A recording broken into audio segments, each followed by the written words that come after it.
Réputés pour leur classement exceptionnel en matière de bonheur, les Pays-Bas vous invitent à découvrir leur trésor à couper le souffle. Imaginez-vous flâner dans le vibrant sanctuaire floral d'Almer ou admirer des bulbes de tulipes autrefois plus précieux que des maisons entières à Amsterdam. Intriguant, n'est-ce pas? Saviez-vous que les Pays-Bas possèdent un quartier de divertissement pour adultes qui prospère depuis le début des années 2000 avec plus de 1200 artistes captivant les visiteurs derrière des vitrines emblématiques? Pouvez-vous deviner où se trouve ce lieu fascinant? Imaginez vivre sur une charmante péniche, flottant paisiblement au cœur de la ville, ou pédaler à travers des paysages enchanteurs qui rappellent la nuit étoilée de Vincent van Gogh. Préparez-vous à découvrir les merveilles stupéfiantes du pays des moulins à vent. Un endroit où la réalité dépasse souvent la fiction. Attachez vos ceintures pour un voyage inoubliable. À quoi pensez-vous lorsque l'on évoque les Pays-Bas? Si le rouge, le blanc et le bleu, les couleurs du drapeau néerlandais, sont emblématiques, il existe une teinte qui incarne véritablement l'esprit néerlandais. L'orange. Cette couleur vive n'est pas seulement une favorite nationale, elle est un symbole puissant, profondément enraciné dans l'histoire des Pays-Bas. L'histoire commence au XVIe siècle avec Guillaume d'Orange, aussi connu sous le nom de Guillaume le Taciturne. Bien plus qu'un personnage historique, il fut un chef révolutionnaire ayant conduit la révolte néerlandaise contre la domination espagnole en 1568. Sous son commandement, l'orange est devenu synonyme d'unité, de liberté et d'indépendance. Un rappel durable de la lutte et de la victoire du peuple néerlandais. De nos jours, l'amour des Néerlandais pour l'orange est toujours aussi fort. L'une des plus grandes célébrations de cette fierté nationale a lieu chaque 27 avril lors du Koningsdag ou Jour du Roi. Ce jour-là, des villes comme Amsterdam et Rotterdam se transforment en mer d'orange. Des millions de personnes envahissent les rues vêtues d'orange de la tête aux pieds. Chapeaux, perruques, chemises, lunettes de soleil et même les animaux de compagnie participent à cette fête délirante. Les rues débordent de drapeaux orange, de ballons et d'une ambiance électrisante. Imaginez des concerts en plein air, des parades animées, des marchés aux puces bondés et des jeux rassemblant habitants et visiteurs dans une célébration géante. Et ce n'est pas tout. La passion néerlandaise pour l'orange dépasse largement le cadre du Jour du Roi. Les fans de football se rassemblent sous la bannière du Orange Legion, ou Légion Orange, pour soutenir l'équipe nationale. Imaginez un stade entier baigné d'orange, avec des supporters maquillés, agitant des drapeaux et arborant des costumes éclatants.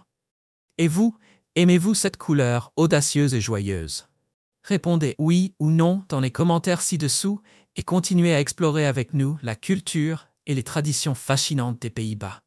Avez-vous déjà rêvé de vivre dans un endroit si paisible et enchanteur que les voitures n'y ont tout simplement pas leur place? Bienvenue à Giethoorn, un village magique niché dans la province néerlandaise d'Overijssel. Connu sous le nom de Venise du Nord, ce lieu plein de charme remplace les rues par des canaux, offrant un mode de vie unique digne d'un conte de fées. Les origines de Giethoorn remontent au XIIIe siècle, et le temps semble n'avoir que peu altéré sa beauté. En glissant le long de plus de 90 km de canaux cristallins, vous découvrez de ravissantes maisons en bois aux toits de chaume, comme sorties d'un livre d'histoire. L'élément le plus marquant du village? L'absence totale de routes pavées. Oui, vous avez bien lu, pas de klaxons, pas de bouchons, pas de circulation. À la place, les canaux sont animés par des punters, des barques traditionnelles à fond plat que l'on manœuvre à l'aide de longues perches. Un moyen de transport paisible et presque méditatif. Mais pourquoi Giethoorn n'a-t-il pas de route? La réponse se trouve dans son histoire fascinante. Construits sur des îlots de tourbe, les canaux ont été creusés à l'origine pour transporter cette matière essentielle au développement du village. Au fil des siècles, cette géographie unique est devenue une composante essentielle du charme et de l'identité de Giethoorn. Pas étonnant que ce village ait séduit cinéastes, artistes et voyageurs du monde entier. Présenté dans des films, sur des cartes postales et dans d'innombrables documentaires de voyage, ce joyau caché des Pays-Bas continue d'émerveiller tous ceux qui le visitent. Ici, vous n'êtes pas simplement spectateur. Vous entrez dans une histoire vivante, façonnée au fil des siècles. Vous prévoyez une visite? Vous pouvez louer un punter et vous essayer à la navigation sur les canaux en vous laissant bercer par le rythme paisible du village. Que vous soyez un grand voyageur ou en quête d'un refuge tranquille, Gitown vous promet une expérience inoubliable, presque magique. Avant de découvrir d'autres merveilles néerlandaises, faites-moi une petite faveur. Activez la cloche de notification et abonnez-vous à cette chaîne. Cela ne vous prendra que 10 secondes, mais cela fait toute la différence pour nous. Et je continuerai à vous offrir des récits de voyage incroyables comme celui-ci. Marché conclu?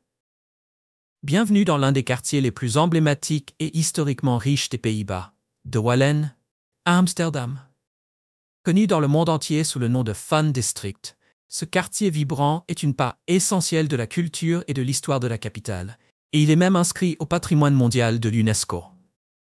Le jour, de Wallen révèle tout le charme historique d'Amsterdam, avec ses canaux pittoresques et son architecture de carte postale. Mais à la tombée de la nuit, le quartier dévoile un tout autre visage. Des néons rouges illuminent les rues pavées, et les reflets sur l'eau ajoutent à l'ambiance envoûtante du lieu. De Wallen abrite l'industrie du divertissement pour adultes, légale et réglementée aux Pays-Bas depuis l'an 2000. Contrairement à d'autres endroits, il ne s'agit pas ici d'un secteur caché, mais d'une activité structurée, où les artistes sont des travailleurs indépendants. Ils doivent obtenir une licence, payer des impôts et respecter des réglementations néerlandaises strictes.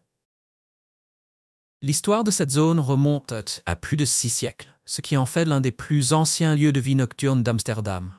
Couvrant environ 1810 mètres carrés, de Wallen regroupe environ 370 établissements, dont beaucoup ouverts 24 heures sur 24 et 7 jours sur 7. Plus de 1200 artistes y travaillent par roulement, faisant du quartier un centre d'activité incessant.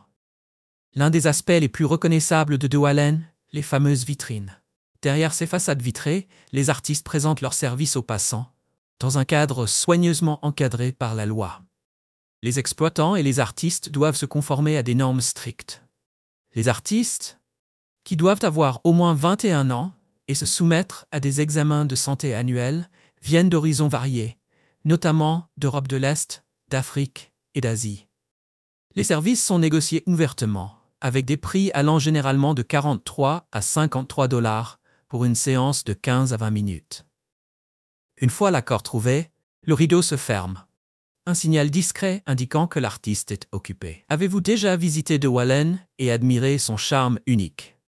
Partagez vos impressions dans les commentaires ci-dessous et restez avec nous pour encore plus d'histoires fascinantes sur l'histoire d'Amsterdam. Lorsqu'il s'agit de fleurs, la vente aux enchères florales d'Almer est l'un des spectacles les plus fascinants des Pays-Bas. S'étendant sur plus de 100 000 mètres carrés, soit l'équivalent de 20 terrains de football, c'est un véritable sanctuaire de fleurs. Imaginez des rangées infinies de fleurs éclantes à perte de vue, avec des employés et des acheteurs qui s'activent comme des abeilles dans une ruche.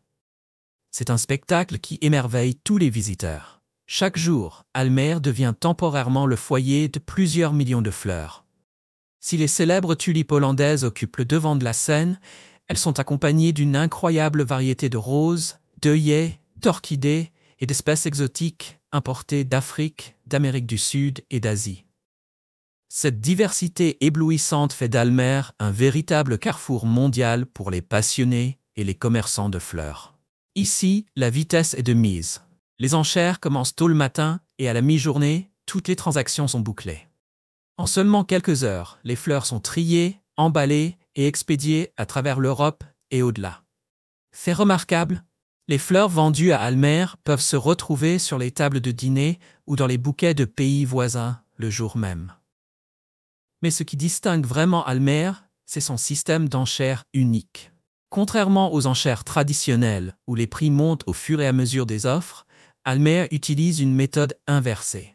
Les prix commencent haut et baissent progressivement jusqu'à ce qu'un acheteur fasse une offre. Ce système rapide crée une ambiance électrisante où les acheteurs doivent agir vite, sous peine de tout perdre. Le suspense et la stratégie donnent à chaque transaction une intensité palpitante. L'efficacité inégalée d'Almer et son système d'enchères spectaculaire confirment son statut de géant mondial du commerce floral, garantissant à chaque fleur toute sa beauté et sa fraîcheur, du moment de la vente jusqu'à sa destination finale. On dit que visiter les Pays-Bas sans découvrir ces emblématiques champs de tulipes, en particulier les jardins de Keukenhof, revient à passer à côté de l'essence même de ce pays exceptionnel. Souvent surnommé le jardin de l'Europe, Keukenhof est niché dans la charmante ville de Lisse et figure parmi les plus grands et les plus célèbres jardins de fleurs au monde. Couvrant une superficie impressionnante de 79 acres, ce paradis floral abrite plus de 7 millions de bulbes de tulipes, accompagnés d'innombrables autres fleurs printanières. De la mi-mars à la mi-mai, Keukenhof ouvre ses portes aux visiteurs du monde entier, les invitant à flâner à travers des paysages enchanteurs. Imaginez-vous déambulant le long de sentiers sinueux, où chaque tournant dévoile des mosaïques époustouflantes de tulipes, de jonquilles et de jacinthes. Ces compositions éclatantes témoignent de l'ingéniosité artistique du jardinage hollandais, créant un décor digne d'un conte de fées. Mais voici ce que beaucoup ignorent. Les tulipes ne sont pas originaires des Pays-Bas. Ces fleurs emblématiques proviennent de l'Empire ottoman et furent introduites en Europe au XVIe siècle. Au départ, les tulipes ornaient les jardins privés des riches, devenant des symboles de luxe et de prestige. Toutefois, l'histoire de la tulipe aux Pays-Bas a connu un tournant spectaculaire au XVIIe siècle, lors d'un épisode désormais connu sous le nom de tulipomanie. La tulipomanie fut l'un des tout premiers phénomènes de bulle économique recensés dans le monde. À son apogée, la valeur des bulbes de tulipes rares s'envola, atteignant parfois un prix supérieur à celui d'une maison à Amsterdam. La Semper Augustus, aux pétales rouges et blancs saisissants, figurait parmi les variétés les plus convoitées.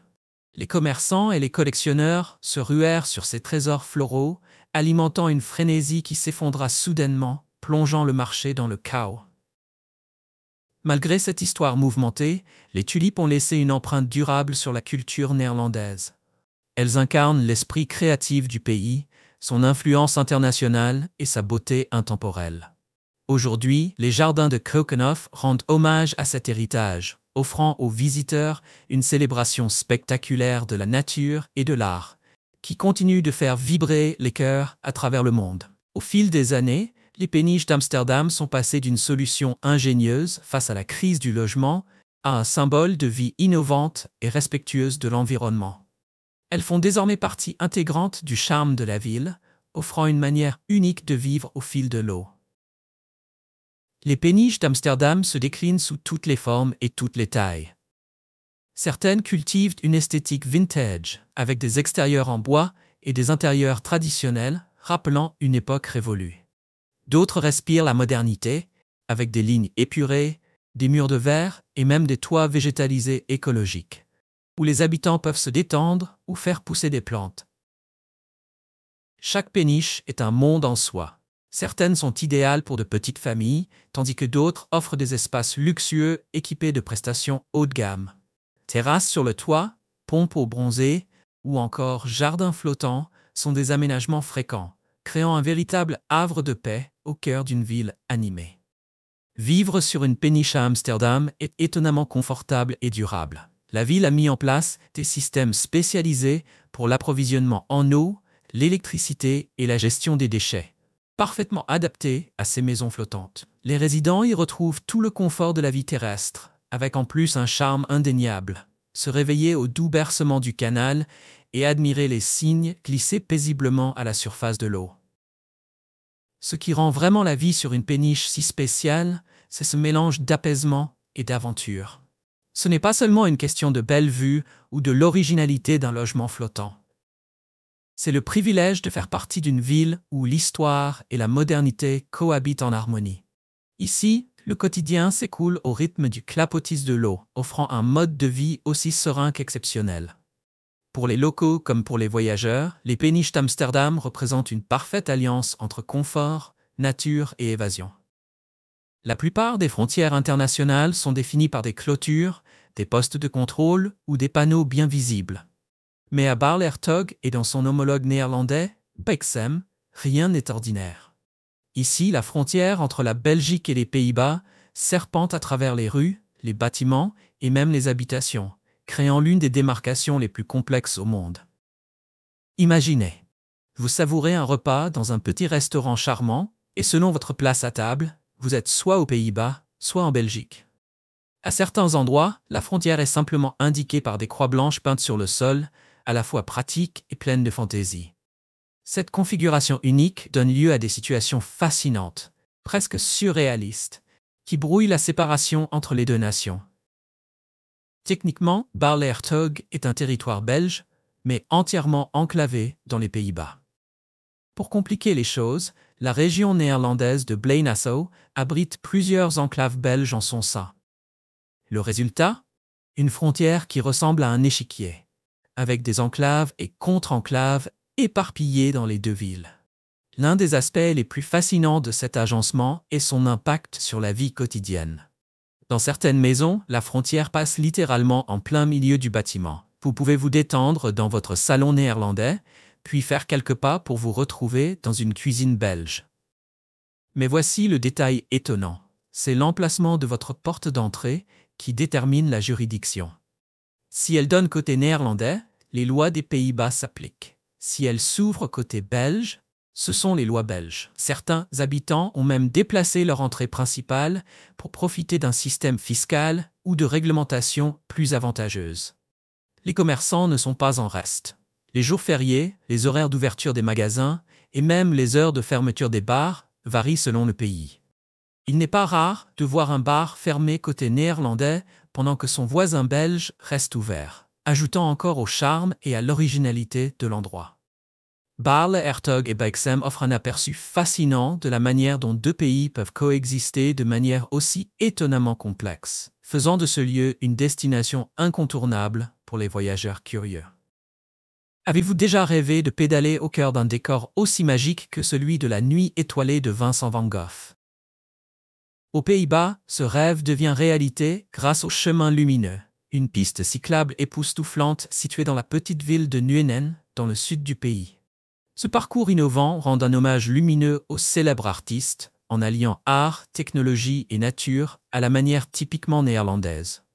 Créé par le célèbre artiste Daan Rosgaard, le chemin lumineux s'inspire directement du tableau emblématique de Van Gogh. Rosgaard voulait offrir aux cyclistes une expérience féerique, leur permettant de ressentir la beauté d'une nuit étoilée tout en pédalant. Un hommage parfait à Van Gogh dans son pays natal. Long d'1 kilomètre, ce chemin scintille grâce à des milliers de pierres luminescentes incrustées dans le revêtement. Le jour, ces pierres absorbent la lumière du soleil, et la nuit venue, elles diffusent une lueur douce et envoûtante, recréant l'ambiance magique d'un ciel étoilé. Mais la beauté du chemin lumineux ne réside pas seulement dans son apparence. Il incarne aussi une approche durable. Ces pierres brillantes fonctionnent avec un système intelligent de LED, en harmonie avec la lumière naturelle. Cela permet d'éviter l'installation de lampadaires classiques, réduisant ainsi la consommation d'énergie et la pollution lumineuse. En combinant design innovant et conscience écologique, le chemin lumineux reflète la vision des Pays-Bas pour un avenir durable. Ce n'est pas simplement une piste cyclable, c'est une œuvre d'art vivante qui invite chacun à pédaler au cœur d'un chef-d'œuvre, tout en adoptant un mode de vie plus respectueux de la planète. Saviez-vous que les Pays-Bas ne sont pas seulement à la pointe de l'innovation humaine, mais aussi des champions de la protection de la faune? Ce petit pays visionnaire a mis en place des solutions remarquables pour préserver sa biodiversité, prouvant que l'infrastructure moderne peut coexister avec la nature. L'un des exemples les plus impressionnants de cet engagement est la création des écoducs, des ponts et tunnels spécialement conçus pour permettre aux animaux de traverser en toute sécurité les autoroutes, les voies ferrées et les rivières. Contrairement aux ponts classiques, ces passages pour animaux sont soigneusement aménagés pour imiter leur habitat naturel. Recouverts d'arbres, d'arbustes et d'herbes, ils offrent un environnement familier et sécurisé pour la faune. Ce ne sont pas de simples ponts, ce sont de véritables voies de survie pour les animaux confrontés à des territoires fragmentés. Un exemple emblématique est le Natuurbrug Zandari Kreilu, le plus long pont pour la faune au monde, avec une longueur impressionnante de 800 mètres. Il relie des forêts et des écosystèmes séparés, permettant à des cerfs, des renards, des blaireaux et des sangliers de circuler librement à la recherche de nourriture, de partenaires ou de nouveaux territoires. Ce dispositif ingénieux réduit les accidents sur les routes tout en préservant les migrations naturelles. Mais les Néerlandais ne se sont pas arrêtés aux grands mammifères. Les petites espèces bénéficient elles aussi d'installations sur mesure. Sous les routes et les autoroutes, de minuscules tunnels ont été construits pour les grenouilles, les hérissons, les serpents et même les insectes. Près de Marienweert, ces initiatives ont permis de réduire considérablement la mortalité des amphibiens, prouvant que de petits gestes peuvent produire de grands effets. Alors, la prochaine fois que vous explorez la campagne néerlandaise et que vous apercevez un pont couvert d'herbe entouré d'arbres, observez-le de plus près.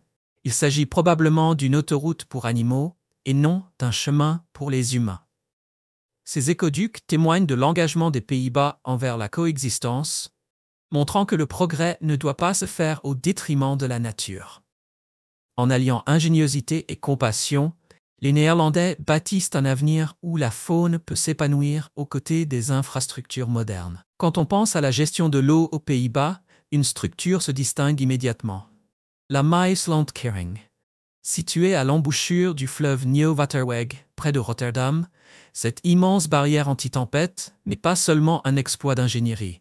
Elle fait partie des Delta Works, un ensemble d'infrastructures de protection considérées comme l'une des 7 merveilles modernes du génie civil. Achevée en 1997, la Maaslandkering est composée de 2 énormes portes, chacune mesurant 210 mètres de long, soit à peu près la taille de la tour Eiffel couchée sur le côté. Chaque porte pèse environ 6800 tonnes, ce qui en fait l'une des plus grandes structures mobiles au monde. Mais le véritable génie de cette construction réside dans sa capacité à fonctionner en harmonie avec les rythmes imprévisibles de la nature. Lorsqu'elle n'est pas en activité, les portes reposent tranquillement dans leurs docks, permettant aux navires de circuler librement dans le port animé de Rotterdam. Mais lorsqu'une tempête approche ou que le niveau de la mer s'élève, la Maaslandkering s'anime. En seulement 2 heures, les portes se referment. Une réponse rapide, bien plus rapide que d'autres barrières similaires à travers le monde, qui peuvent nécessiter plusieurs jours de préparation. Cette vitesse est cruciale pour protéger Rotterdam et les zones environnantes, situées en dessous du niveau de la mer, contre les inondations catastrophiques. Encore plus impressionnante est l'automatisation de la Maaslandkering. Contrôlée par un système informatique sophistiqué, la barrière est activée à partir de données en temps réel qui surveillent la météo, les niveaux de la mer et les conditions environnementales. Le système détermine le moment idéal pour fermer les portes, garantissant ainsi une réponse optimale et une protection maximale de la région. Dans un pays où un tiers des terres se trouve en dessous du niveau de la mer, la Maaslandkering est un puissant symbole de la manière dont les Néerlandais ont transformé la gestion de l'eau d'un défi en une victoire de l'ingénierie et de l'innovation. Lorsque l'on imagine les Pays-Bas, on pense souvent à ces emblématiques moulins à vent qui tournent gracieusement au-dessus de champs de tulipes éclatantes. Mais ces moulins sont bien plus que de jolies cartes postales. Ils témoignent de l'ingéniosité et de la ténacité du peuple néerlandais. Apparus pour la première fois au XIIIe siècle, les moulins à vent sont rapidement devenus essentiels à la vie quotidienne aux Pays-Bas. Ils utilisaient la force du vent pour moudre le grain, scier le bois et presser l'huile, autant d'activités cruciales pour les industries locales. Mais leur rôle le plus important résidait dans la gestion de l'eau. Avec plus d'un quart du territoire situé sous le niveau de la mer, le contrôle de l'eau était une question de survie. Avant l'invention des pompes modernes, les moulins jouaient un rôle clé dans l'assèchement des marais et la conquête de terres fertiles, démontrant un savoir-faire technique remarquable et une grande résilience. Dans un pays où la lutte constante contre l'eau a façonné l'existence même, les moulins étaient des outils indispensables pour transformer les terres marécageuses en terres agricoles productives. Leur contribution à l'aménagement du paysage fut à la fois pratique et révolutionnaire, permettant aux Néerlandais de prospérer dans des zones qui, autrement, seraient restées inhabitables. L'un des meilleurs exemples de cette innovation se trouve dans le complexe de moulins de Kinderdijk. Ce site classé au patrimoine mondial de l'UNESCO abrite 19 moulins construits au XVIIIe siècle et continue d'émerveiller les visiteurs du monde entier. Bien que beaucoup de moulins soient aujourd'hui préservés pour leur valeur historique, certains restent en activité pour témoigner de l'extraordinaire ingéniosité du peuple néerlandais. J'espère que tu as aimé la vidéo d'aujourd'hui. Si c'est le cas, n'oublie pas de cliquer sur le bouton j'aime et de t'abonner à la chaîne pour ne pas manquer les prochaines vidéos passionnantes. Ton soutien nous aide à continuer à créer du contenu encore meilleur. Assure-toi de regarder la prochaine vidéo qui apparaît à l'écran. Je suis sûr que tu vas l'adorer. N'oublie pas de laisser un commentaire sur le pays que tu aimerais que nous explorions prochainement. Merci beaucoup d'avoir regardé et à très bientôt dans la prochaine vidéo.